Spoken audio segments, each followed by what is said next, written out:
Welcome to today's webinar. My name is Micheál McGrath. I'm the VP of Marketing here at VisibleThread. Thank you so much for joining us, wherever you're coming from. Good morning, good evening, good afternoon. We have a great audience today. We have a wonderful topic to go through. I'm here as a facilitator and to kind of go through the housekeeping initially, but we have Heather Murray and we have Fergal McGovern here to join us today. How are you both? All good? Great, thanks. Very good, very good. Thank you.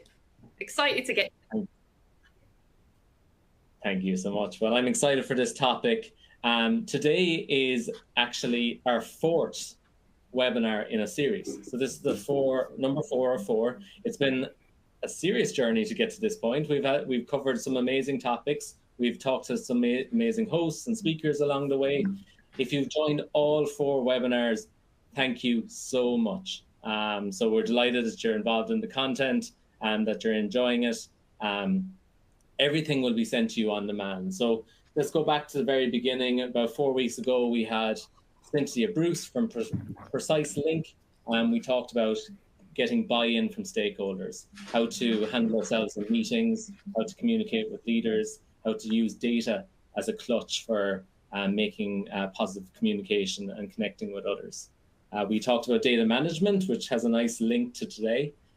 We talked about SharePoint and getting set up for RAG.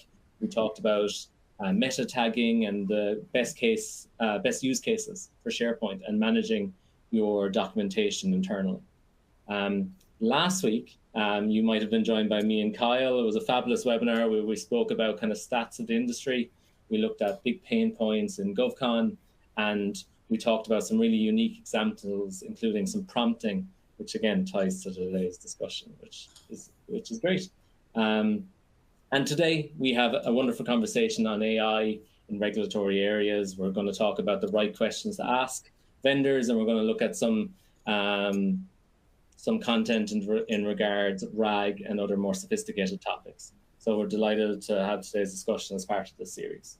If you've missed any of this or you want to see some of the bonus materials, all will be sent to you in the coming days. We're excited to share. If you have any feedback, please do let us know. Today we have Heather Murray from AI for Non-Techies, and we have our CEO, Fergal McGovern. We want this to be really interactive. So if you have any questions, feel free to let us know in the chat. We do have a Q&A box, so that will go directly to our speakers, but we also have an attendee chat. So if you want to get involved with our attendees, let us know where you're coming from. Let us know if you've enjoyed the other content. We'd be delighted kind of to hear all your feedback through the webinar and take as many live questions as possible. So without further ado, I might even ask Heather to introduce yourself, and then we'll move to Fergal.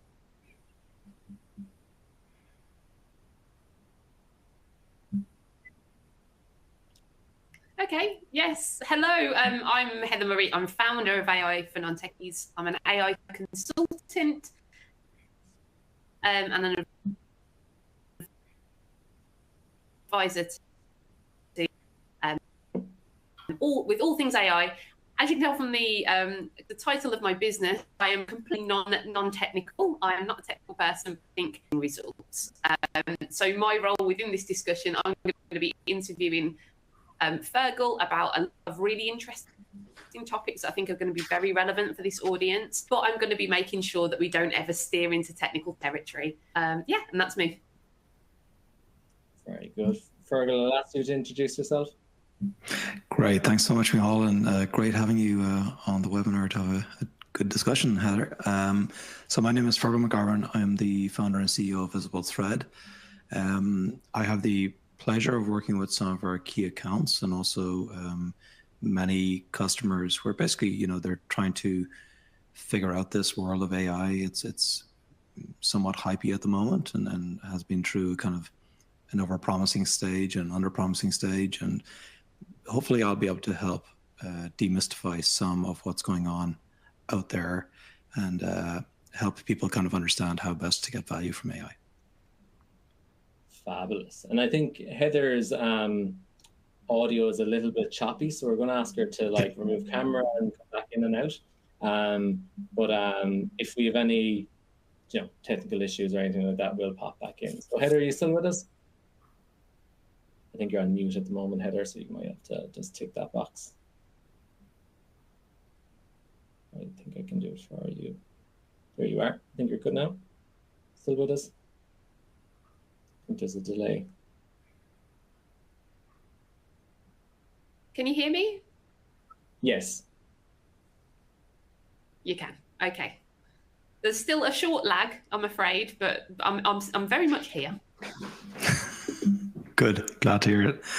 Yeah, I think there's a technical issue. I'm not sure if it's on your side or our side, Heather, but hopefully the audience is hearing us.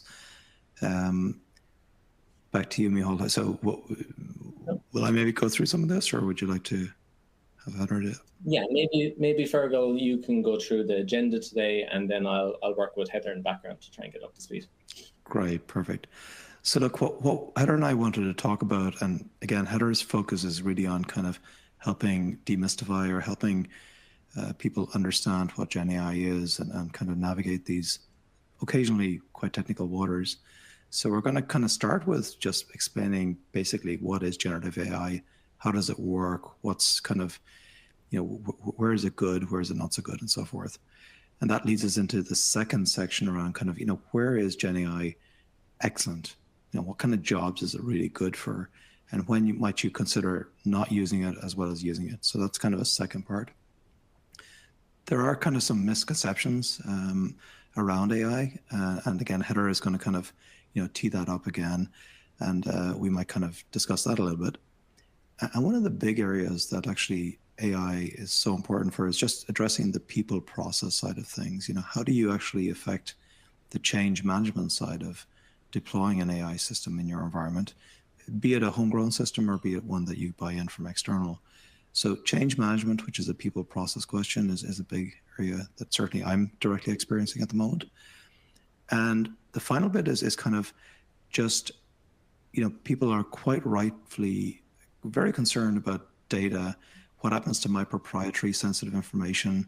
Will it go into models? Will it train models? What happens in that context? So we'll get into that as well. And we'll really kind of, tease that out and maybe hopefully give you some guardrails around what you should and should not do when you consider using GenAI. Fabulous, Fergal. Is just before we even get started, as Heather's kind of rejoining us, is there a question that pops up in most discussions, or like a consistent question that pops up in most discussions with customers or with people that you're talking about when it just comes to the topic of AI in GovCon specifically? I suppose in my experience, and again, it's moving so fast that the questions do tend to change, but as I'm prone to say, everything changes and nothing changes when it comes to technology. The nothing changes bit is the people process bit. The everything changes bit is the technology specific capabilities and so forth. So what people are much more aware of where GenAI can solve problems for, that's for sure. They're much more aware of, where maybe you need to be careful, don't put in proprietary information into ChatGPT, for instance. A very famous recent case around that was in actually the state of Victoria in Australia, where a healthcare worker put in PII data belonging to I guess a client, and it was extremely sensitive, and it was basically, now the state of Victoria has banned all usage of ChatGPT. It's not a ChatGPT issue, it's an issue of using the engine of GenAI in public cloud scenarios. So there's a number of concerns and considerations there, and I'm sure Heather and I will get into it. But that's kind of, everything changes and nothing changes. The nothing changes is the people process equation. The everything changes is the AI. AI is moving at a rate of like knots. It's just incredibly fast moving right now. Heather, I guess you're back with us. Can we just kind of check the audio and make sure we're okay? Yes. Is this working a little bit better? This is perfect. We're getting, hallelujah, we're getting real-time interaction here. That's great. Now I can stop trying to pretend I'm you. Now I can pass it to you. Great. Excellent. Actually, and I think what you were just saying is really important. That there are a lot of stories that are really scaring people about using AI. There's I think people are feeling quite overwhelmed by the amount of tools and the pace we're meant to be moving. And also data privacy is a really huge topic that I personally get asked about a lot in sessions too. So it would definitely be good to cover that. Okay, so first of all, let's just kick off by getting a little bit of a temperature check in the room to see where we are with this. So we're just going to wait for this slide. And maybe I think I need to go forward and then back, because there we go. So I'd really like to know in the room, and we've got a poll in just a second, but whereabouts are our audience in their AI journey? So where are you feeling like you are? So would you consider that you're a newbie? So you haven't used any AI before. This is all completely new to you, and you're thinking, right, I need to start learning. Or are you a dabbler, number two? You've tried one or two things. You might have tried a little bit of ChatGPT. Maybe you've made an image on Midjourney, that type of thing. You've kind of dabbled with a few tools, but you can't yet see how this is going to make you any ROI. How about number three, the hungry, I call these people. I certainly spent a lot of time in this stage myself. So consuming as much AI learning as I possibly can. So you're here on this webinar, you're reading as many articles, you've got 10 different newsletters coming in, like I have, but you're trying to consume as much information as you can to get ahead. Number four is the integrator. So you've actually started to integrate it into your role. You're starting to see results. And then number five is the expert. So you're either working in or training others in AI, and hopefully we don't have, I dread the day when we end up having just all experts. And I think, Fergal, we've just got to really step up our game. But yeah, if you could vote on this next slide here, just what do you think? So, sorry, it's not 1 to 5 on here. It's A to E. But A, newbie, hasn't used any AI. B, dabbler, tried a few things. C, consumed as much learning as you can. And D, started to integrate it into your business. Or maybe we have a couple of E's as well, working in or training others in AI. So I'll just give you, there's a couple of people starting to just hit that button, give us your response, and we'll have a look. We've just got a couple. I'm going to add in my own over here. I'm going to add in that little, I've got to be an E, haven't I? Otherwise, what would I be doing here? Exactly. I'll just give it a couple. So we did just 43% of people have replied so far. Give us your response. It's going to be really useful for just positioning this as best as we can to be as valuable for you as we can. See if we can get to half. And you can click directly on the slides for those who are looking how to do it, because I think some people are answering in the chat, but directly on the slides, please. Yeah, it's quite unusual to be able to click on a slide, isn't it, in a presentation? That's usually you'd have to do it in the chat, wouldn't you? Okay, so we've got 10 responses. I think that's probably enough. We've got over half. So let's see what the results are. Okay, and this is so representative of certainly my experience. I've trained probably 10,000 people over the last couple of years, whether it's in webinars or in conferences and all sorts of different things. And everybody, this is really representative, this dabbler. We are dabblers and we are hungry. So we haven't got any newbies here, which is great. So we don't need to explain the very, very basics. But we've got people, a lot of people, I'd say the majority of people are in the dabbler phase, and it's this group is representative. So people have tried a few things and they just think, how on earth does this now equate to me getting ROI? At this stage, I feel it feels like an extra thing to add on to your existing role, which can feel like, oh, I just don't want one more thing to learn. But actually, when you learn a little bit more, and hopefully by the end of this this session, you'll have lots of things that you want to go out and try, and Fergal's going to explain some really interesting things, then you'll be moving much more into kind of hungry. And the goal ultimately is to get everybody into that integrator phase as well, to start seeing results. So I think my main point here is that a lot of people feel they're behind when it comes to AI, but actually we're all still in this dabbler phase. This is where most people are. And this is, when I'm teaching big tech companies in San Francisco or tiny little companies here in the UK as well, we're all in this same phase right now. So I think given that said, let's start at the beginning, Fergal. So what is generative AI, and why are we all suddenly talking about it right now? Well, I think we're suddenly all talking about it due to one individual, the bold Sam from OpenAI. 2022 November, I think, was the watershed moment, and suddenly by about January of 2023, everybody was kind of hot and bothered about GenAI. Why are we talking about it? Because sometimes amazing evolutions happen. They're like tidal waves. The same thing happened with the iPhone in 2007. Same thing happened with the movement from old school, what used to be referred to as fat client, to web interfaces. So there's been evolutions and revolutions during the last 30, 40 years. And this is one such. This is probably potentially the biggest, but it's akin. These all follow a cycle. So what is generative AI? And I hope this is addressing everybody, be it a dabbler or maybe a little bit more advanced or not. But I think it's useful to strip it all back to basic stuff here. So how does it work, and how does it, what's the core premise of it?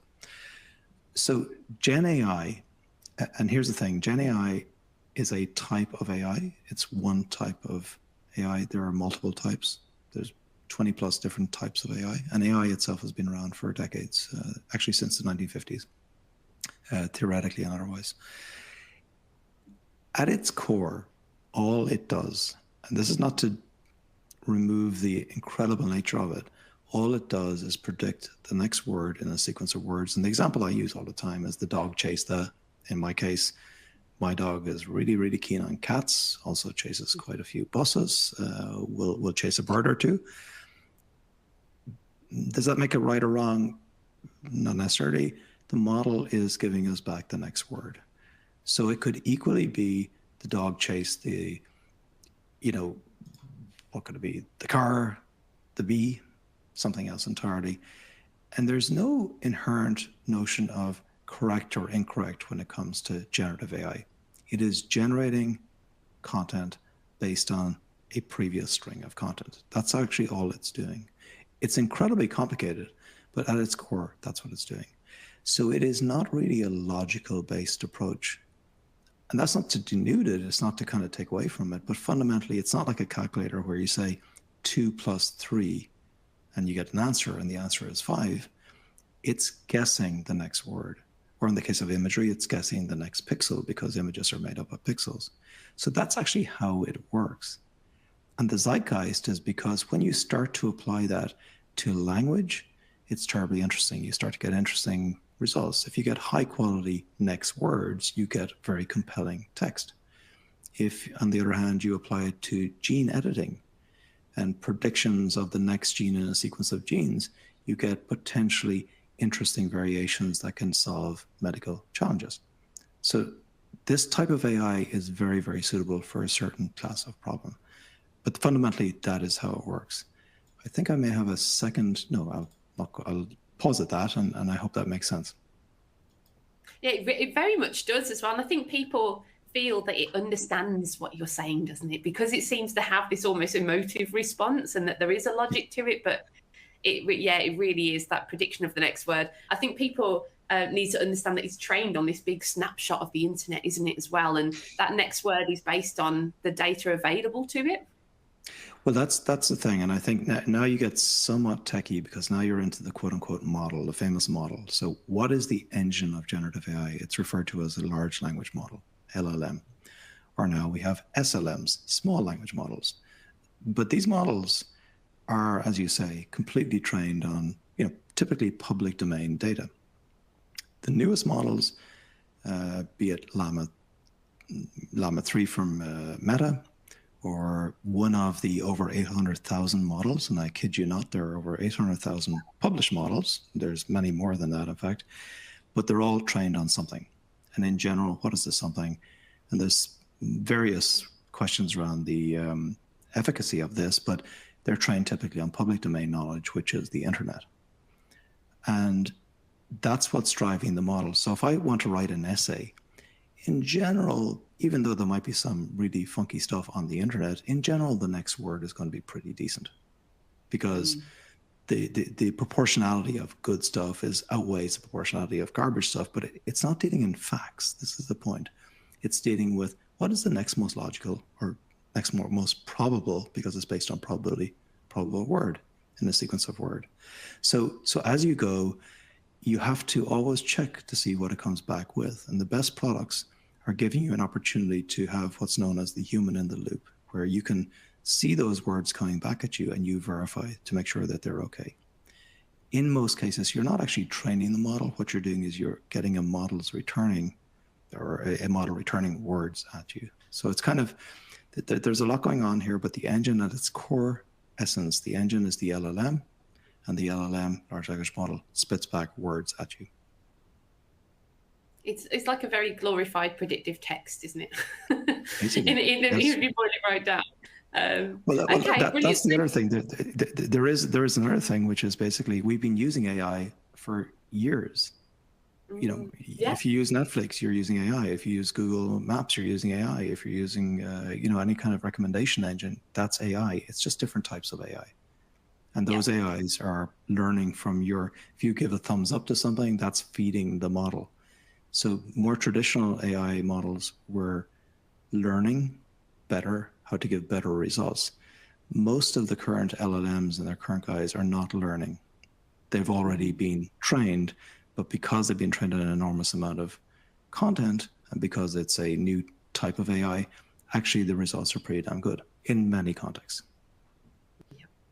Okay, excellent. So this is how it works. And now it's time to connect that. So we spoke about dabblers who have tried a few things, but they can't understand how it could possibly help them. So what use cases are there for generative AI in the GovCon world? And where do you think it excels? Where do you think it doesn't? I think, how can we use it? Yeah, I think what I found really helpful, or at least our customers, when we're talking to them and briefing, I have the privilege of briefing quite a few executives on this whole topic.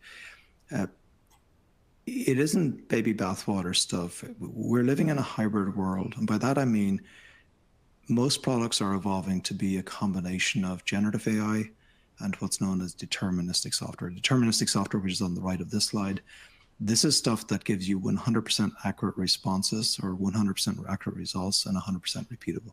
So my example of 2 + 3, it's always going to be 5. It's never going to be 6.2. It's never going to be 3.9. It's always going to be 5. And with generative AI, the nature of how it works is that it's actually variable. If I ask the same question today and the same question tomorrow, I may get a different answer because it's the nature of how generative AI works. It's just a fact of it. So good and bad use cases. Let's say I want to create a first draft of a management plan for a proposal. That's a fantastic use case where you can use generative AI to give you this first draft, which you can then go and shape, and you can actually refine it and make sure it's giving you decent answers and kind of get off the blank page very fast. That's a fantastically good use case. A great use case is also, you know, simplifying content or rephrasing content. So a lot of it is to do with actually the creation and editorial cycle, either in the context of kind of proposal, but also just generally. I mean, if you want to kind of write a good blog post, and for my pain or my privilege, Mihal, our VP of Marketing, is always asking me to kind of write some stuff. And I always say, oh God, do I have to? Okay, press a button, get it start. At least I'll put in, you know, I'm thinking about writing a blog post on X. Give me 5 or 10 different titles for that. Give me an outline, give me a straw man, just give me something to get me going. And then once I'm going, I'm kind of off the races. So it's a combination effect between the GenAI and the rest of what I'm doing. Actually, sorry, I see that my video has gone a bit pear-shaped here. I'm not sure how to fix that. Okay, let me see if that sorts it out. I may just disable my camera, unfortunately, Mihal. I don't know what's going on there. Yeah, we can hear you fine, Fergal. Great, okay, perfect. So you probably don't need to see my face anyway, which is probably saving. But the second type, you know, where you're using, you must have 100% accuracy. And when we think about the world of government contracting, there are cases where you can't really guess the right answer. You need to be factually correct. So if you're, for instance, you're in a compliance scenario and you're shredding a doc, you need to make sure that you shred every last piece of that doc, and you need to make sure that you pick up the right things. So examples of that, you know, this is something that we found very useful. This is just an example of what we refer to as kind of a use case tech matrix approach. So, you know, outlining the goals that you're trying to achieve on the left, outlining the characteristics that you need to achieve. So for instance, the first goal here, develop a requirements compliance matrix from a government issued request. So that's something that most people on this call are probably doing quite a bit, particularly more serious endeavors. That needs to be 100% accurate. So what this chart is showing is kind of a link between the characteristics and what type of technology you can use for that purpose. So in this case, for that purpose, I want to make sure this is 100% accurate. Therefore, I would not use GenAI for that particular purpose. And that's what the dot on the far right-hand side, it's referred to in technologies that land as deterministic software. This is software, or this is a model that gives you an absolutely accurate answer every time. And GenAI doesn't do that. It's not what it's built to do. So as we found ourselves kind of discussing with senior leadership and leadership in general and proposal management and contracts and BD and so forth, what we suggest is that it's really a good idea to outline the goals you're trying to achieve. You don't have to get all geeky and kind of get into tech, but at least try and kind of understand the characteristics you expect from that goal. And this is a wise idea when you look at automation, full stop. Forget about AI. If you're looking at automation, it is a good idea to outline what you're trying to achieve. So for instance, here, goal 5, generate a first draft of proposal sections, my management plan, my exec summary, select a requirement, give me a response based on what we've already built around that. Phenomenally good use of GenAI. And that's really where it's very, very strong.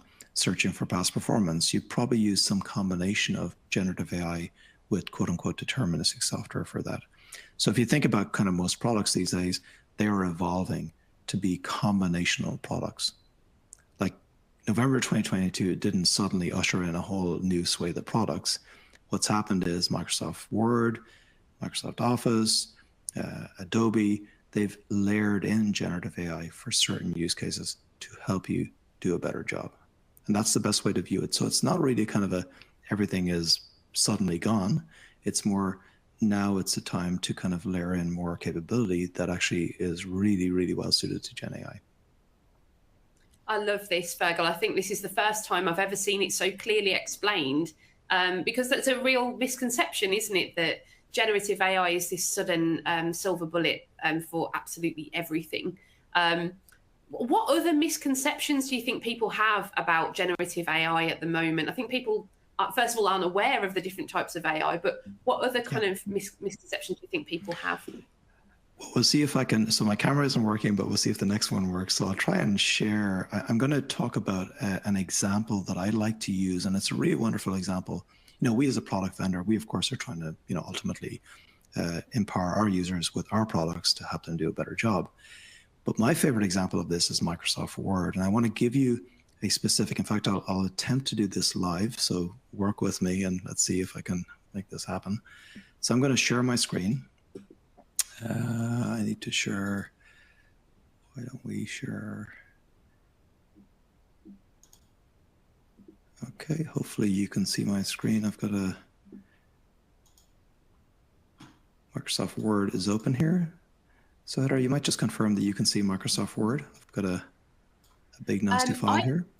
I can't, but I'm on presenter view. So let me just have a little look and see audience view. Yeah, I can see X-Right Color Assistant and you clicking OK. Oh, okay. Can you now see a big old table of contents here? It's just loading. And Michal, feel free to chip in if you can see it. Yeah, if anybody from the audience could chip in. Fergal, I would try to share there one last time. I would hit share screen, top menu. Sure. And go one last. Let me just try that. Okay, it's okay. Just did it again. Can you see that now? Correct. Yeah. All good. Fantastic. You can see Microsoft Word. Great. That's an achievement. So here's Microsoft Word. I'm not sure how real time I'm, but this is a very large US-based contract called NASA SOUP. It's a 60 billion plus program. Michal, maybe you might just confirm. Can you see me selecting FAR 52.212-4? Correct, yeah. Yes. Yep. Great. Okay, good. So this doc here, just for general information. It's 151 pages. There's a lot of stuff in here, and it's a lot around contractor will, shall, must, and all that kind of stuff. But a large part of kind of what our customers will typically look to do is search these documents. So I'm explaining this in the context of misconceptions around GenAI. So what I'm going to do is I'm going to use standard Microsoft Word search to search for a term. And the term I happen to always use in this example is cybersecurity, which happens to be a useful thing to search on, particularly if you're a solutioning person. You're kind of looking at how will we be able to address this, how will we be able to address it, etc. So you'll see on the left, and I'm clicking on the occurrences of cybersecurity. There are 27 occurrences of cybersecurity. So that's all good. What I'm showing you is quote unquote deterministic software. It, behind the scenes, Microsoft Word is pattern matching against the word cybersecurity and finding the occurrences in the content on the right-hand side. That's how search works. Now, what I'm going to do is I'm going to open up Microsoft Copilot. Again, this is the same company, Microsoft. Copilot is powered by a large language model. So I'm going to ask Copilot, how many occurrences of cyber security are in this stock? Now, I certainly, as a normal human being, would expect the number 27. Let's see what it gives us.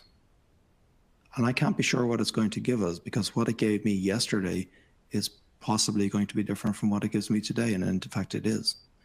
Yesterday it told me 3 times. Now it's saying the term cybersecurity appears twice in the document. There's the first part, and there's the second part. Now, twice is very different from 27. Like, it's 2 versus 27. It's not even slightly out. It is completely wrong. And the reason it's completely wrong is because the mechanism behind what's going on here is that technically large language models, when they're asking documents questions like this, are guessing the next word in a sequence of words. So that is the same product with the same job getting it completely wrong, and this on the left got it completely right. So it's almost incredible when you look at it like this, and you might be saying to yourself, how could this be? The reality is you've just got to be clear on when you should use GenAI and equally when you shouldn't. For search, that is not a time. For accurate search, for general kind of, well, roughly speaking, it's okay search, that's a slightly different argument. But for accurate, I need to find my indemnifications. I need to find all the occurrences of conflict of interest. I need to find any, will, shall, must requirements. You would never want to use GenAI for that task. So I hope this, and I'll just stop sharing right now because I'm concerned, of course, as I'm sharing. Not sure if you guys are seeing it in real time or not, but basically it's a good example for where generative AI is really not the right tool for the job. And if we go back to the previous example, what I've just done, in terms of, search, identifying material changes between version A and version B of a document, which is basically this goal 2, you wouldn't use GenAI for that. Identifying acronym anomalies, you wouldn't use GenAI for that. Generating first draft proposal section, absolutely. Simplifying content, absolutely. And sometimes it's a mix. So for instance, goal 7, qualifying new opportunities, make bid, no bid training decisions. That can often be a mix of technologies. So you kind of have to, it sounds a bit kind of deep and all that kind of stuff, but you have to lean on vendors like us to hopefully make the right decisions on what technology we use. And for God's sake, just trust but verify vendors like us, as well as what you're also getting back from the models on 2 levels. So I think the misconception is, and there is a behavioral bias that happens, we all tend to trust computers. We tend to trust the results that come back. And GenAI is not like that. You have to really, really verify what comes back is accurate and accurate enough for your needs. I'll put it like that. Back to you. Excellent. Heather. Yeah, no, that was I really like that demonstration. That makes it super clear. Feel free to use it. You just need to subscribe to Copilot. I will. Thank you. Okay, brilliant. So yeah, no, I think something as well that it's sounding like, generative AI isn't accurate, but when we're talking about the fact it's just predicting the next word, it can also help with things like creativity. So you were talking before about how you can use it to get that first draft, and I think get off that blank page syndrome is really, really useful, and more useful in practice than you might think. But there are also tools, as I use something called Letterly, where I speak. It's an app on my phone. Cost me about £10 per month, and I talk through my ideas as to what this report should be, or what I'd like to discuss, or my key points, and I don't have to say it in any form of way. And I think it's really strong at then it can organise and summarise that information, and you can get a much stronger first draft than just relying on. I don't 100%. Think ever outsourcing the thinking to generative AI, just giving your own thoughts as the data, and it can flesh that data out quite well. I agree, and it's a fantastic usage. And I think I get a bit lazy, so I will record stuff. Most of the recording type technology, be it Zoom or Teams, has this ability to kind of record your call, and the script, now the ability and this is where GenAI is fantastic, its ability to kind of decode what you verbally said into a more accurate script, because scripts and generating scripts have been around a long time, but the accuracy was always a little suspect. This is where GenAI is really, really strong. It's really good at decoding the verbal words coming out of your mouth, putting it into a form, and then asking the GenAI to structure it in a way that follows a certain format. So what were the key points covered? What are the actions? What are the next steps? Most of the sales enablement tools out there right now, things like Gong and various other tools that we use all day long, they have this now inbuilt. So when we do a call, it'll summarize the call, so your follow-up note to the customer or prospect is very, very clear. And it's the same, I think, in the government contracting space. I don't think people have realized that there's a really good hack, which is a kind of a variant of what you just said. Just record your meetings. Just record the meetings, and then have the GenAI make the synopsis of the meeting, so you now have a formal audit log. And that could be your color team review meetings. Just, you mightn't have, everybody's in the same room. Why would you record it? You're recording it because you now have notes within 5 minutes at the end of the meeting. And then your tidy up is very, very limited, because it doesn't generally get it wrong or too wrong. So that's an example of good enough. It's good enough. It doesn't have to be 100% accurate. It's good enough for the purpose that you're actually using it for.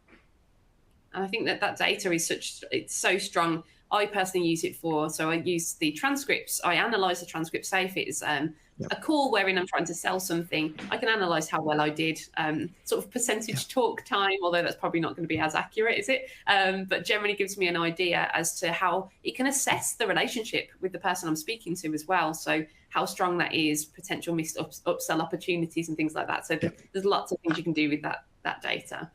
Okay, I think it's important to talk about how people are feeling around AI. And again, something I hear all the time is people say, we have a large group, and it's leaders coming to me saying, I have a large group of people, and we have some people who are really into the idea of generative AI, and others that are kind of quite apprehensive, but they're curious, and some that are really just anti. They will not take part, they don't want to get involved, and they're just dead against it.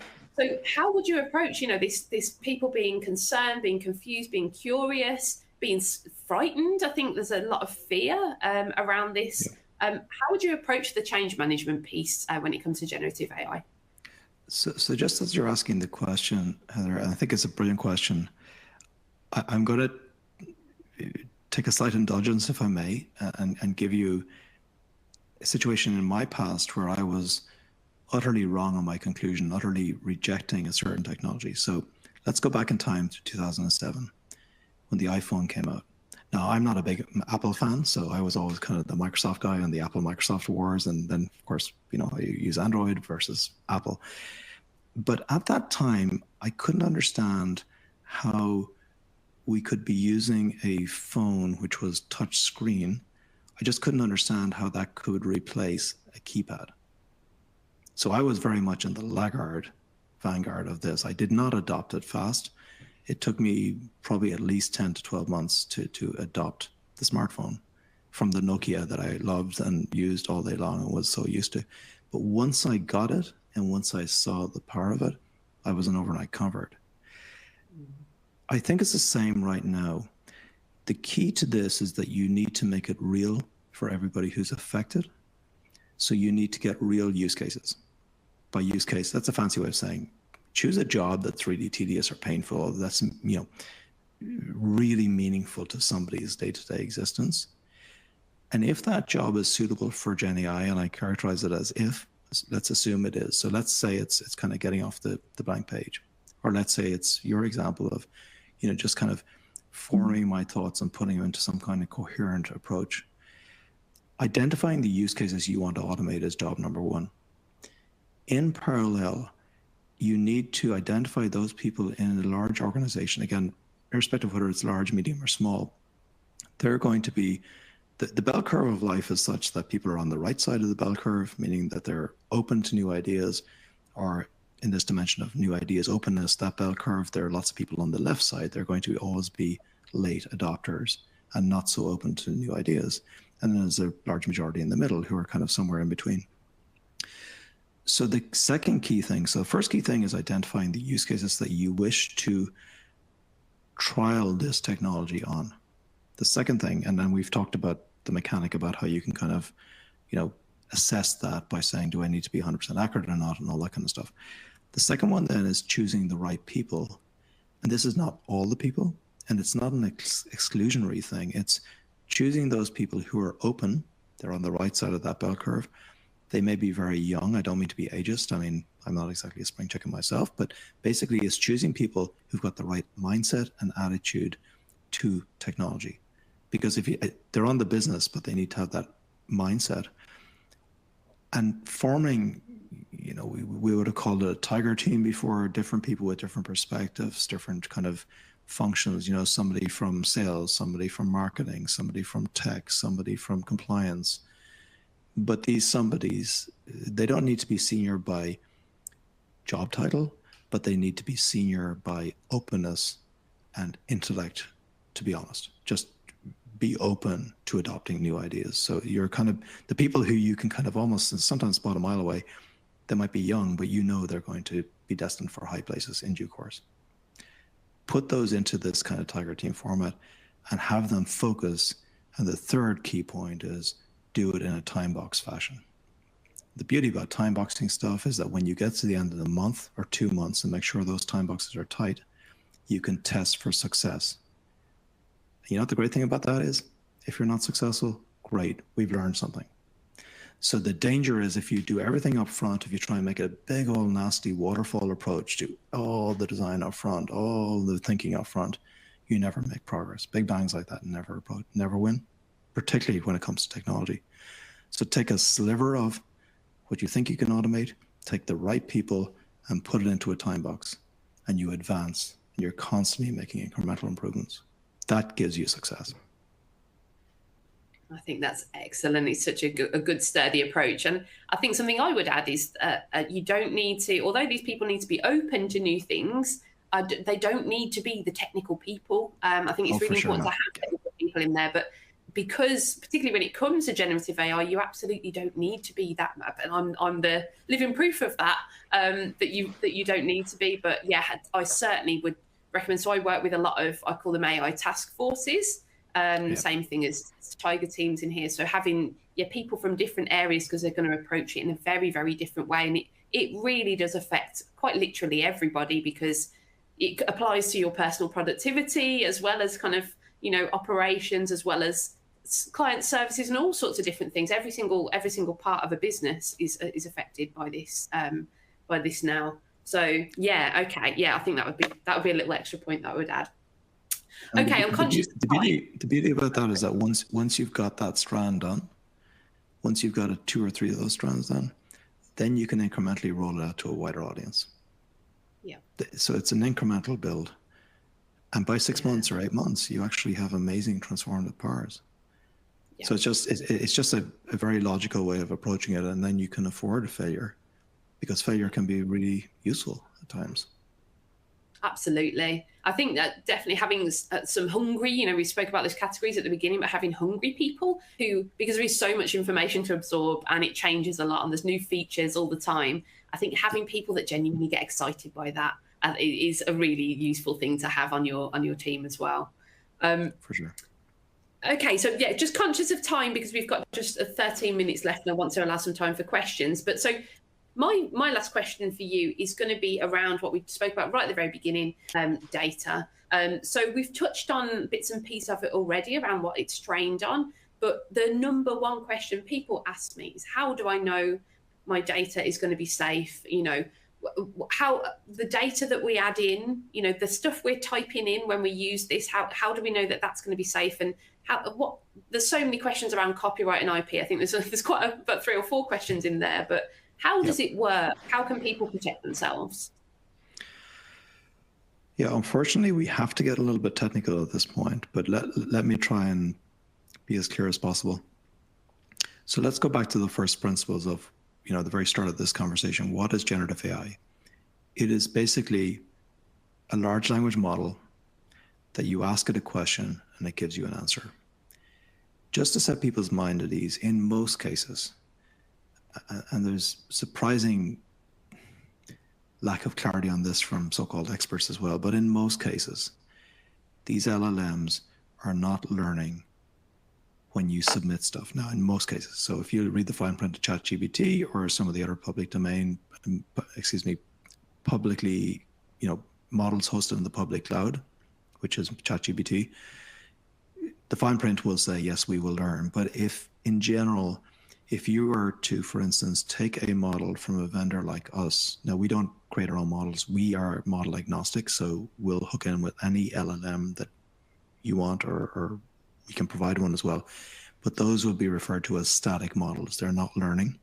They're already trained. They're baked. They're done. But the real problem here isn't actually, oddly enough, training the model, because in most cases it's not happening. The real problem is an age-old problem. It's nothing to do with generative AI. If you're in regulated industries where you have sensitive data, the real problem is that data goes outside your firewall. It goes outside of your environment.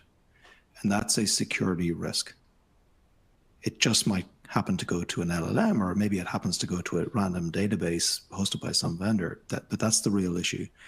So depending on the industry you're in, and certainly government contracting is one such industry, if you're in defense and space, if you're in IT services, if you're in healthcare with HIPAA compliance requirements, you generally don't want that data, particularly when it has personally identifiable information in it, going outside of your firewall.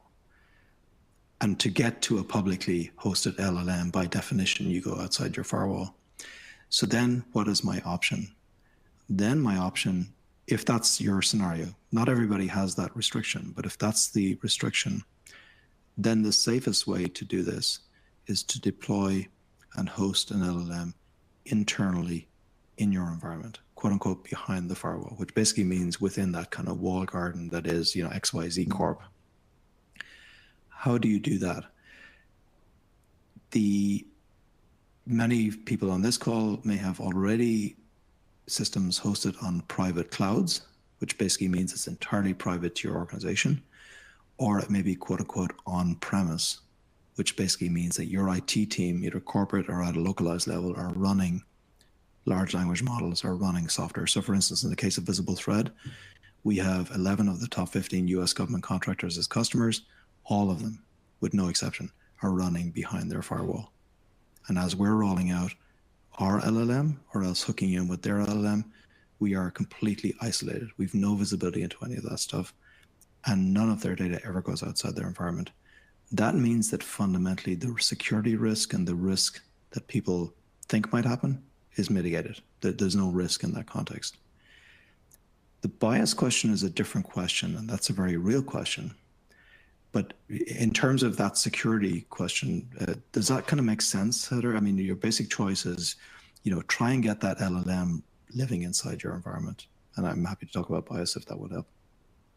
Yeah, I think that's something to definitely include, is the bias situation. That's something we haven't really touched on as well. So yeah, so I think and actually just on that last question, Sure. last question with the data. So, is there any way that without building your own LLM that you can confidently and safely use these off the shelf LLMs?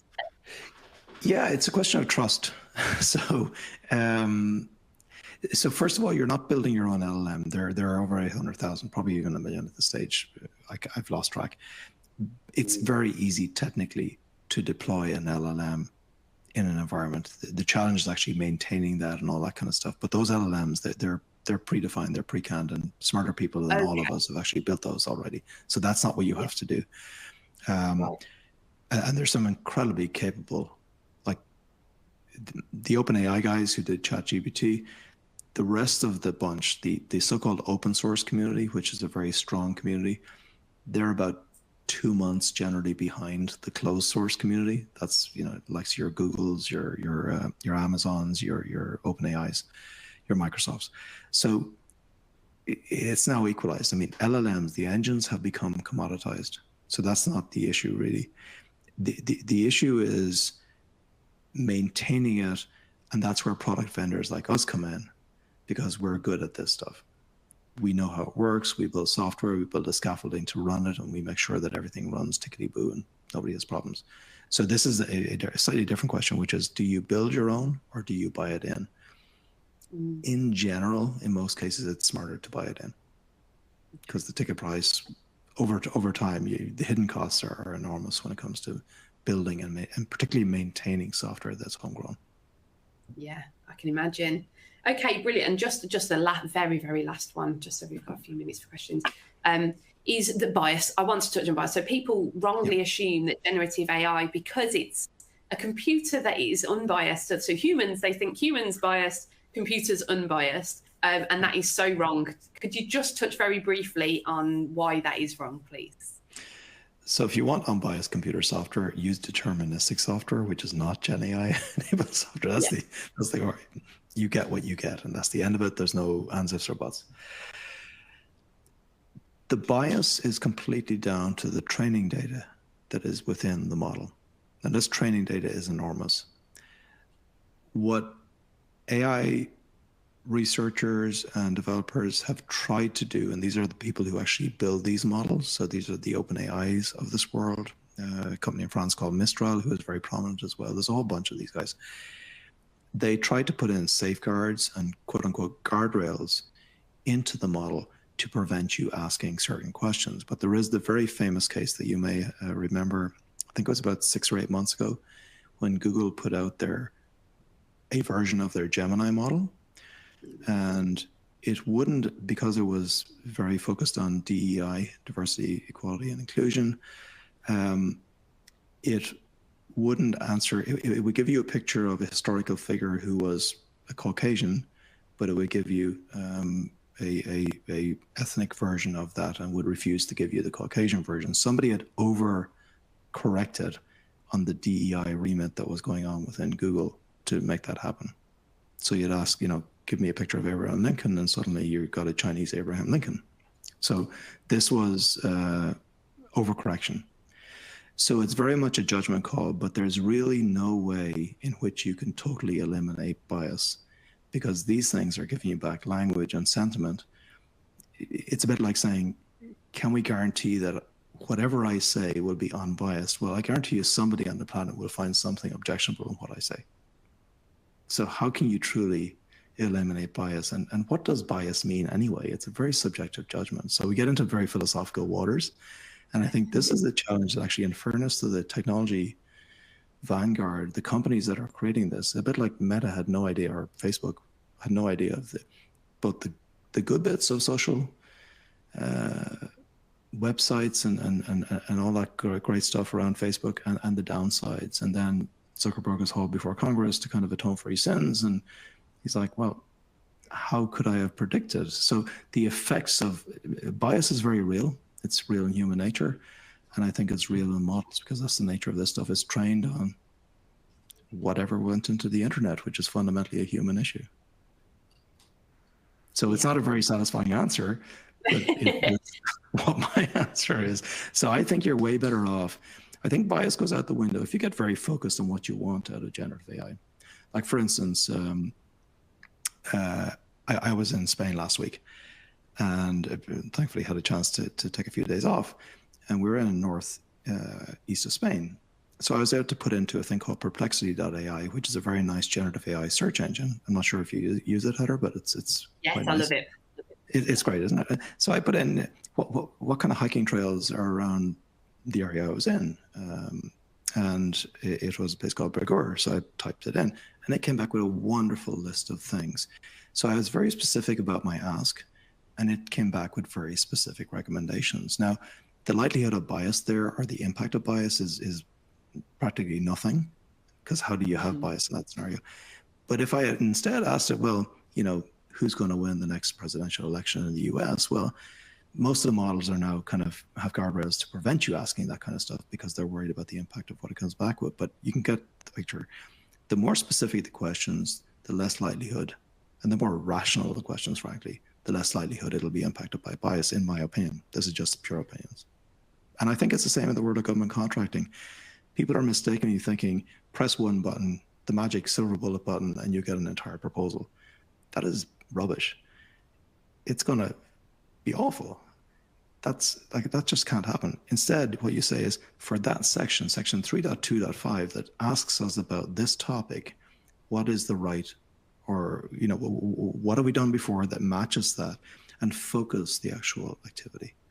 And when you do that, it's just like, show me the hiking trails. Well, show me where we've dealt with cybersecurity before. Great, I get this kind of content. Okay, that's pretty good. I'm going to shape it. Done. Check. I've now moved from, you know, 40 minutes it would have taken me before to maybe 5 minutes for a quick answer. And that's the way to view it. It's a cooperative partner with us, as opposed to kind of a silver bullet approach. Yeah, I love that. I love that cooperative partner, definitely. So we are at time. Thank you so much, Fergal. It was really insightful. I learned quite a lot myself actually there. So thank you very much.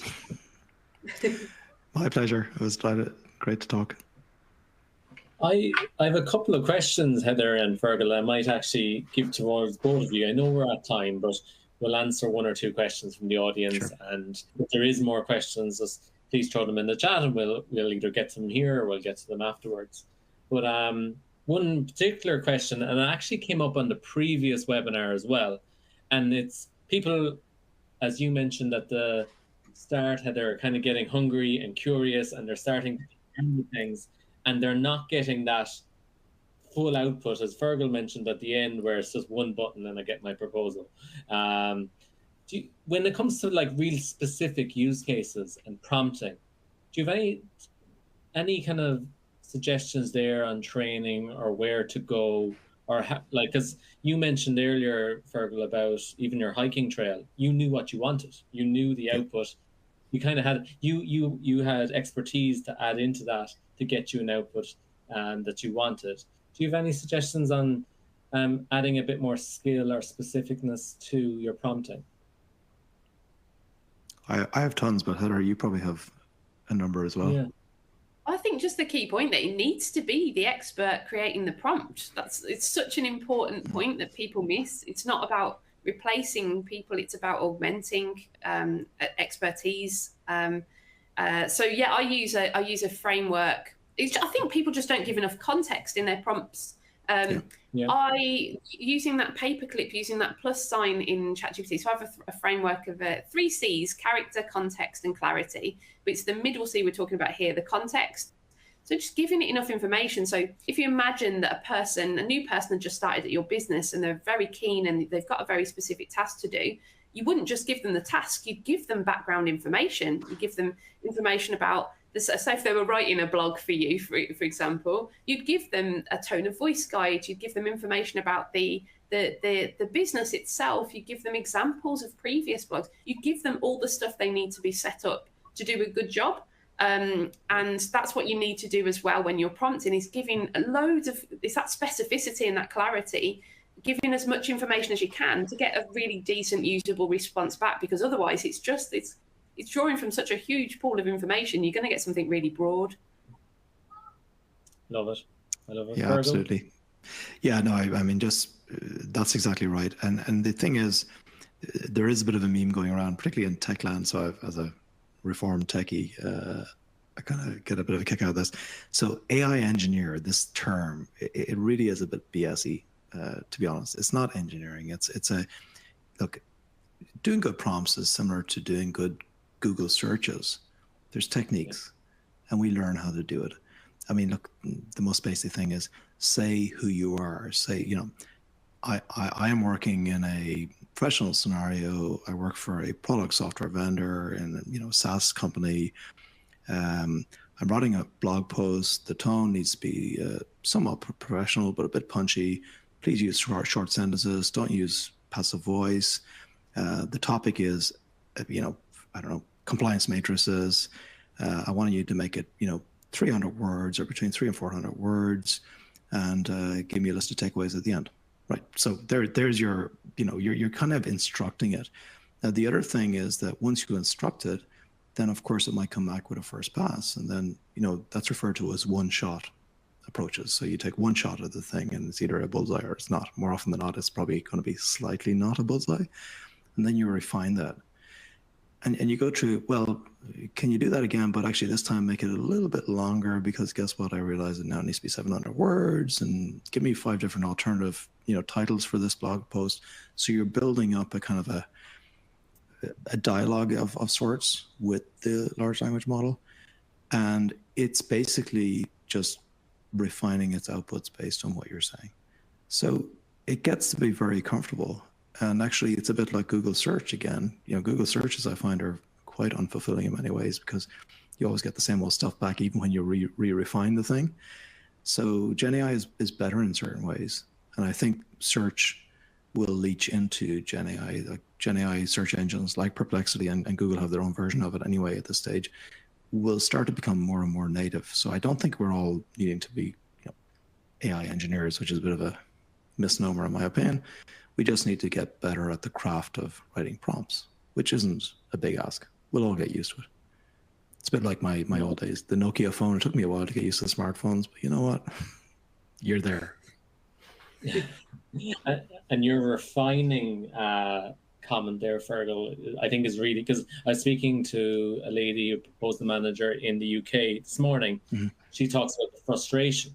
And it's that frustration of, I think it's your expectation of what you want the prompt to deliver you. So if you give a prompt and you get a result, to know that it's generally a conversational tool. So you're talking to the LLM and trying to refine it.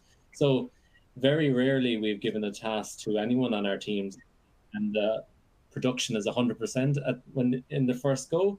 I think you have to treat it with that understanding of it's a refining mechanism, and it's a conversation to build an output. So that's fantastic. Now, if you want to really, you know, get mind-blowing stuff, literally in the last 2 weeks, OpenAI have come out with a new model, which actually isn't a model. It's a new approach called O1, and it's a preview. It's in preview format.